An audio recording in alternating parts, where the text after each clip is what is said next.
Welcome back, Crammers, to question 12. Mario is going to play two games on Saturday. He'll play one game on Saturday morning and one game on Saturday afternoon. The following table shows the games from which he is going to choose. Write down all the possible combination of games that Mario can play on Saturday.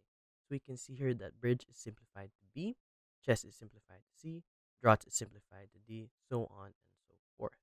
We can see that if he chooses bridge, he can either choose Ludo, Mahjong, or Snakes.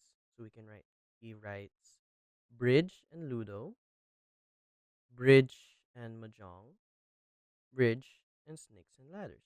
But notice how he can also choose a different game in the morning. He can either choose chess or draughts. So we have to write that as well. And on top of all that, if he chooses chess, he can do Ludo again.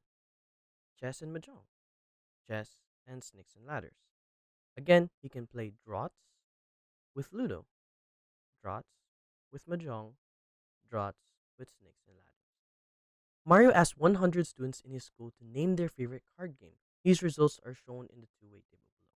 One of the students Mario asked is picked at random. Write down the probability that the student is in year 11. We can see here that the year 11 students, 17 chose solitaire, 18 chose rummy, 12 chose wrist, and total is 47. We write here 47 students for year 11 over the total amount.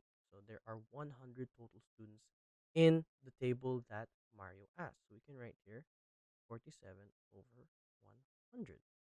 One of the year 10 students is picked at random. Work out the probability that the student did not answer with. Okay. So here we simply look at all the year 10 students and we can see that the total is 53. So we can write down 53 already. Now we can see that who did not answer whist is simply solitaire and rummy combined. It's 30 plus 19. Remember, who did not answer whist, so we're not counting whist. So we can simplify this to 49 over 53. And that is our final answer. Thanks for watching. Cram, then scram.